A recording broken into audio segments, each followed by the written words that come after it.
All right, real quick before this video starts.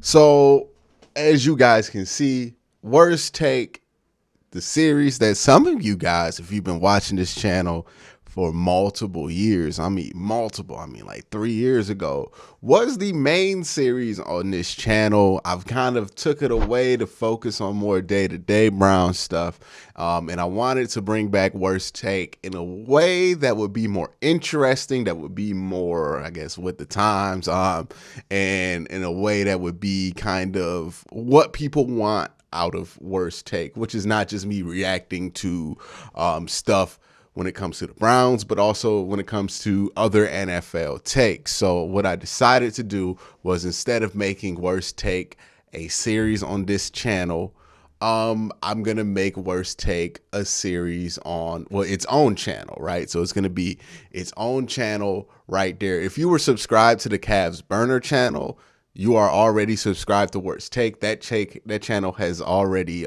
been changed over to Worst Take.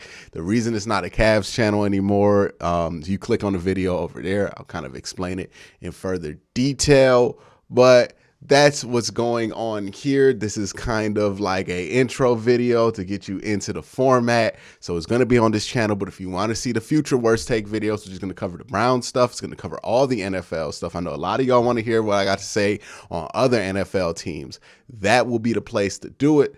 Without further ado, let's get into the video. The Baker Mayfield saga has been a ridiculous one in Cleveland for quite a while. If you are not a Browns fan or have not been following the Browns, I'll let you know right now, I am a Browns fan. I do cover the Browns on my main channel. Go subscribe to that. YouTube.com/Quincy Carrier. So I am deep into this. So all the Baker Mayfield stuff since he decided to sit out that last game to where we are right now has been kind of a wild ride, right? And not the good kind of wild ride. And there's been a number of theories, a number of conspiracies onto why the Browns traded for Deshaun Watson. That stoked even more fire on the flame. And now we're getting to the point to where I think people are taking either their negative feelings about the Cleveland Browns organization because they either traded for Deshaun Watson, or their negative feelings about the Cleveland Browns organization because they don't want to continue to have Baker Mayfield be their starting quarterback. One of those is more reasonable than another, but that's a whole nother conversation to get into.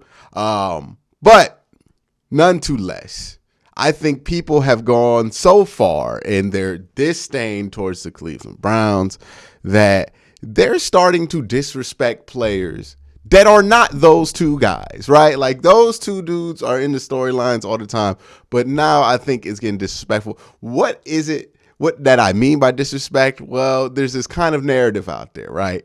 That if the Cleveland Browns don't have Deshaun Watson, or for whatever reason Baker Mayfield out there, that they're going to be the worst team in the NFL, or something drastic like that, right? People don't think that the Browns are going to be like a solid team without a quarterback. They think, hey, if they don't have a franchise top 5 guy, then they're not going to make the playoffs. And I know people tell me like all the time that you can't make the playoffs without a top 5 quarterback, but there's 6 seeds. Do the math on that one. But nonetheless, well, there's actually 12 seeds in the entire NFL, but I ain't gonna get into that math. That's too much for some of y'all. All right, but nonetheless, let's get into this video. There's a video that is the epitome of what I'm talking about from CBS Sports. I don't know the name of the show. Quite frankly, I've only seen their clips on Twitter. I don't know how popular the show is, but let's check it out. I focus more on the fact he said we're ready to move on twice. It's over. But where's he going to go? He's either going to be released and go to Seattle or Carolina, or they're going to trade him. I know, but nothing's materialized yet. I guess they're waiting to try to make a trade for something. Well, like, here's the thing, right? There's one, like, this is what I don't understand about the waiting. Eventually, what's the cliche? You cut off your nose to spite your face. You just had 12 spring practices, right? You just had your mandatory minicamp. If you really are thinking that Baker Mayfield could compete for your starting job, don't you want him in there for that kind of stuff? By the way, so she brings up, I think, what is a fair point, right? Which is what the Browns' leverage truly is in any type of trade talks, is that you can wait. And you will not have to trade for Baker Mayfield, right? I think that people underestimate the Browns, are going to cut Baker Mayfield when it comes to September. I think some people have their head in the sand about it. I get comments all the time on my main channel whenever I talk about it that, the Andrew Berry's smart. He'll waste the roster spot to keep Baker Mayfield just to have a trade leverage in case somebody gets injured. I think that's a rather ridiculous way to go about it. I think if this thing goes to September, he's not traded, he'll get released. But the leverage the Browns doesn't have versus don't have is not the fact that they'll release him, right? Because everybody knows once this comes down to it, by September, Baker Mayfield will be released. The question is when, right? The Browns can wait all the way up until the middle of camp. They can wait until September. But if the Browns do wait till September, the leverage in the Baker Mayfield trade then becomes, okay, do you want to trade for Baker Mayfield right now and have him be your starter? And he'll start and go through camp and be ready to go once the season starts, now that he's fully back from his labrum injury that's been reported. Or do you want Baker Mayfield in September when he's learning a whole new offense throughout the month? So maybe you can force him out there early. Once you sign Baker Mayfield, your fan base is going to want him out there early. So do you want Baker Mayfield in a situation where he could be prepared and go out there and be the best version of Baker Mayfield that he could be? Or do you want Baker Mayfield in a situation where he's probably going to need 4 to 6 weeks to get prepared to be out there, but he's a big enough name that if the quarterback play is not playing well, and let's face it, the two teams we're talking about are starting Drew Lock and maybe Matt Corral or Sam Darnold. And no disrespect to those two guys and no disrespect to Baker Mayfield, but Baker Mayfield's much better than those guys. I know people think I'm low on Baker. I think I'm just realistic on what he is at this point and what he isn't. He's much better than Sam Darnold, right? So people are going to want him in instead of Sam Darnold. And let's say Sam Darnold, which is realistic, stinks the first 2 weeks. All of a sudden, you're trying to force Baker Mayfield in there under 2 weeks of the system. How's that going to work out? It's not going to work out well. Somebody's going to get fired. It's going to be a disaster. So if you want to avoid a disaster, right, which is bringing in Baker Mayfield very late in the camp and starting him much earlier than you have to, because again, if your fan base sees Baker Mayfield or Drew Lock, they're going to want Baker Mayfield in as soon as possible. If your fan base sees Baker Mayfield or Sam Darnold, they're going to want Baker Mayfield in there as soon as possible, because mediocre seems much better than abject awful, right? Which Baker Mayfield has the potential to at least be mediocre, if not just a little bit better than that. Then you're not going to be in the same amount of trouble during the season. So I think a lot of people look at this and they look at the leverage wrong with the Baker Mayfield situation from the outside looking in, and they think of it as, oh, well, the Browns have to cut him anyway. What leverage do they have? Yeah, but when is the important part? When is the leverage? You can get him in September for free. You know what I mean? The Browns would cut him and you would get him for free. But what position does that actually put you in when it comes to Baker Mayfield? The same thing goes. So if you want to get Baker Mayfield in a reasonable time frame, you got to trade for him. That's the leverage. I don't think enough people have talked about that aspect of it. I think she touched on it right there. I got to give her credit for that. But let's listen to the rest of this clip. Deshaun Watson, reportedly, according to all the reporters in Cleveland, he was taking all of the reps during those 12 spring practices. If you had any inclination that he was going to be suspended for the year, wouldn't you give Jacoby Brissett a few of those? That's just being smart to me. Anyway. Absolutely. I totally agree with that. But I don't think they want Baker in there. Okay, I think this is one of those sports talks take that really only makes sense in a sports talk environment. And there are a lot, and I'm sorry, I just paused it like 5 seconds after I unpaused it, but this is another thing I wanted to get on. This is one of those sports talks takes. Well, hey, it's OTAs. Why is Deshaun taking all the snaps? Why not give Jacoby Brissett three reps? Okay, Jacoby Brissett's a veteran. He's been in this league for a while. What the hell is he going to do with three reps? What them 3 reps going to change, right? Like sometimes we overthink this to a point, but Jacoby Brissett getting 2 extra reps with the starters is not going to help anything. It's not going to change anything. It's not going to make anything different.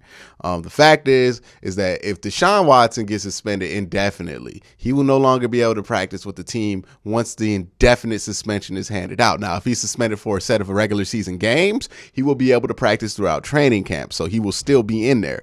But if he's suspended indefinitely for a year or more, well, indefinitely has no time frame, but let's say indefinitely for a year or calendar year, right?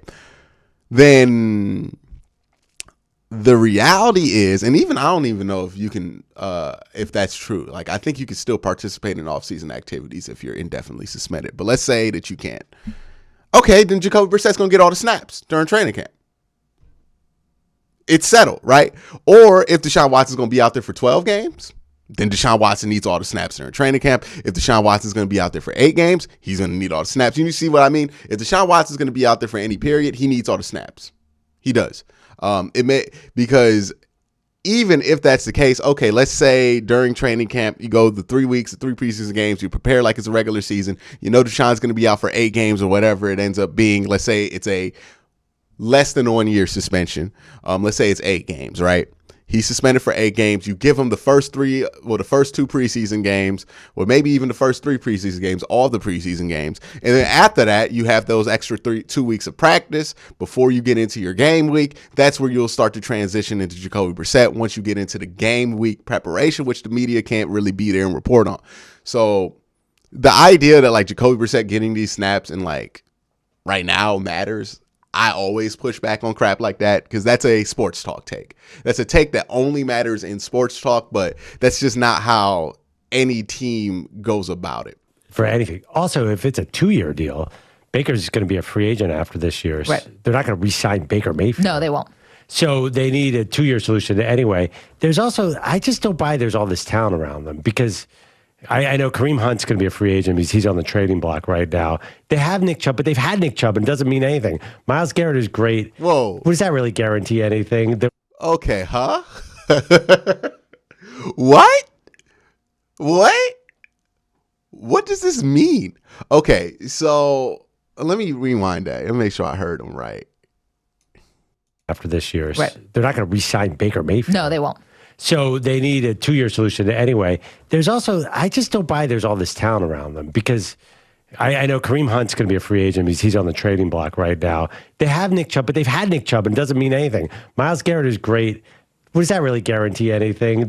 Okay. First he says, I don't buy that there's this much talent in Cleveland, and like immediately list a former rushing champion, the guy who had 1,500 yards, a couple in like the last two years in a row or something like crazy like that. Nick Chubb's been incredible. And then Myles Garrett. I mean, that's enough for most people, right? Now, Dearness Johnson is somebody I think people sleep on a lot. That's the Browns' technical 3rd string running back. You know, he ranked 9th in PFF grade of all running backs last year, right behind Nick Chubb. Also had his plus 5 yard per carry sample per average, and he was pretty goddamn good last year, right? But nonetheless, that's just a running back room. She's going to bring up, I think, Amari Cooper has been added. But that's wild to me. He's not sold on the Browns' talent, even though he can name all of the Browns. Okay, let's rewind it. Let me make sure I'm giving him his just due. The receiving core was great when Odell was there and healthy.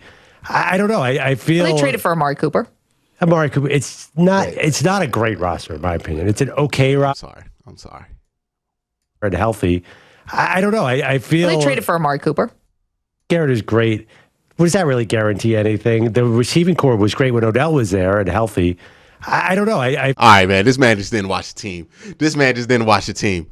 All right. Look, I have made arguments in defense of Odell Beckham a lot. I could never describe the wide receiving room under Odell, well, while Odell was with the Cleveland Browns, as great. It just never performed at that level. Now, some of that, I would say a good portion of that had to do with the quarterback room. But great? Nah, this is somebody who's been watching from the outside looking in, listening to popular takes about the Browns from a bunch of people who don't watch the team that much. And look, I get it. There's a lot of teams, a lot of games. It's hard to stay educated on everything. But also you don't have to speak so definitively about things you don't know that much about, right?